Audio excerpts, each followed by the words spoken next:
আমি মনে করেন না খায় যদি মরে যায় তারপর আমি কোনো প্রবাসীর কাছে যাবো না, প্রবাসীর প্রতি আমার ঘৃণা হয়ে গেছে। প্রবাসী, আই হেট ইউ। আমি যে টাকা ইনকাম করি ওই টাকা দিয়ে একটা প্রবাসী আমি পালতে পারবো। মানে এটা কি বুঝালেন, মানে একটা প্রবাসী পালতে পারবেন? হ্যাঁ, প্রবাসীরা একটা প্রবাসীর ফ্যামিলি আমি পালতে পারবো, আমি যে টাকা মান্থলি আর্ন করি।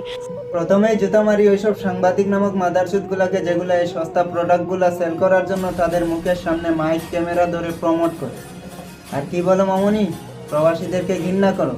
প্রবাসীদেরকে ঘৃণা তো করবাই, কেননা প্রবাসীরা তোমার মতো সস্তা প্রোডাক্ট ইউজ করে না। আর কি বলো, তুমি একজন প্রবাসীর ফ্যামিলি চালাতে পারবে?